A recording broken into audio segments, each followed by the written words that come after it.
this coincidence, accident? What do you make of this? I think, first of all, since when do we shoot at traffic offenders?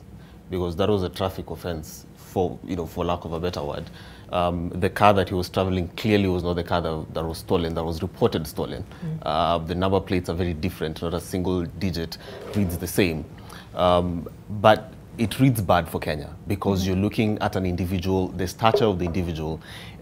You're bringing to fore issues of freedom of the press and how safe the media is, the media landscape in Kenya. If journalists are to then start speaking about their safety, how safe are, people who speak on such matters, do you feel safe in a country where an international journalist like Arshad could be murdered in your own country by a case of mistaken identity? Then we release press statements and say, we regret. The most that we do is say we regret. We have, Dunstan was talking about the different commanders that we have. We have a new commander-in-chief of the armed forces. For crying out loud, this is a diplomatic row that needs to be settled once and for all. In slightly serious places, the heads of these institutions should have come out now and actually resigned. Because misuse of firearm, shooting at a traffic offender, but also you put Kenya at a very bad place because internationally, this is now not just between Kenya and Pakistan. You have the entire world staring. If you look at how the international media was staring at this, and now it's bringing into sharp focus. Remember, there was a Kenyan journalist in one of the documentaries that he was about to release. So fundamentally, I think it is a bad time to do this because how free is the press in this country? And that just points to a bad direction. If an international journalist like Arshad could be murdered in our own country, then how safe are our own people in this country from our own police officers and the rest of such killer squads that exist in the country? But a big indictment on the police force in the country. Yes, that whereas you were saying that there was an issue with the Special Crimes Unit, the Special Crimes Unit has just been disbanded. So the issue is not the Special Crimes Unit. It's a systemic issue within the entire police service.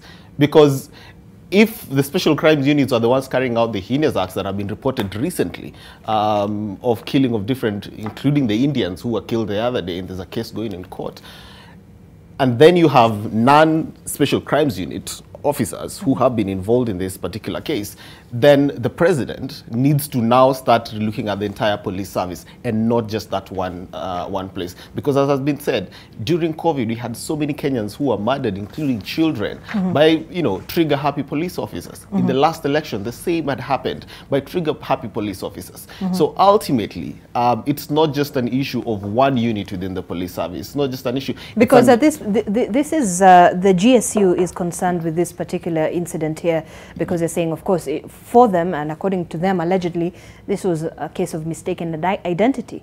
But then you have the GSU officers now implicated in this. Now you have the GSU implicated in that. And so the president has to do a bigger job of looking at how do we restructure the police service? How do we go back to Kiganjo, as Wakili was saying on the other side, to retrain really the mindset, because it's a mindset issue. How do we ensure that we stop looking at civilians as enemies of towards police officers, but as friends? Okay, so foreign journalist death also thrusting Ruto in the eye of a diplomatic storm. You've talked about it. Some Pakistanis are alleging foul play on social media, blaming Sharif's killing on their government. Of course, there's that dynamic playing there, Wakili Dunstan. But when we're looking at that diplomatic relation between Kenya and Pakistan, of course, Kenya and Pakistan enjoy quite a good relation so far. Do you think this will impact that relationship? Well, first and foremost, let me also raise some issues before I go to that question of our relationships. The disbandment of the special units within the police. These were the police officers who are dealing with armed robbery, carjacking, and every other violent crime. After the executive order to disband them, a quiet order released the GSU from the barracks to the roads. GSU officers are not trained to deal with civil issues like traffic matters, carjacking. They are trained, previously they were called Fanya Fucho Uone. They were trained and their motive is to kill. So really that is why when that GSU officer was told there is a car on the road, he shot. And I hear it is only one shot because they are serious marksmen at the GSU. So what we are appealing to the Commander-in-Chief, return the GSU back to the barracks, let the police do their jobs on the roads. They have their own excesses, but their excesses could not have gone up to this level. This is completely a structural problem that the people who are on the road have never been on the road. They are there to fight cattle rustlers. They are there to fight terrorists. So the structure of the police. But is it by the fact that because we do have the Magadi GSU training, is it the training school that is there? Their training is not on such matters. Their training is to train to kill. Very clear. So when the GSU person who has never dealt with traffic matters cannot even identify number plates of the vehicle properly, he shot and killed. So all we are saying is that let the police officers trained to deal with the civil matters be deployed back to the road. But once there is a breakdown of the command structure of the police, we have seen immediately after the disbandment of the special unit, it has only taken a week. We are in a serious diplomatic row. Let me comment also on the question you've raised about the position of Kenya into this arena. Tourism had peaked in this country. Investor confidence had risen heavily.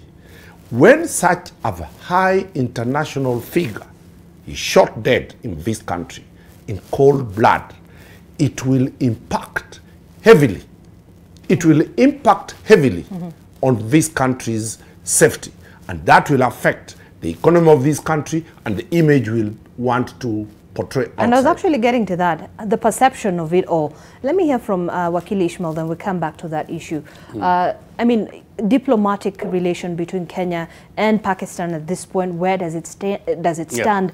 And then also the perception, as long as, you know, there is still that investigation that is ongoing at this point, all the eyes are now traded on what next measures will be taken by the government to address this issue. So what perception do we have as a country? I think, Zainab, apart from perception, reality of matters is such that if your host country does not like you, they can go far and wide to get you, even if you have run away from your home country. That is also a possibility. And whether the host country uses tricks or whatever means to make sure they eliminate you, again, that's understandable within the diplomatic circles.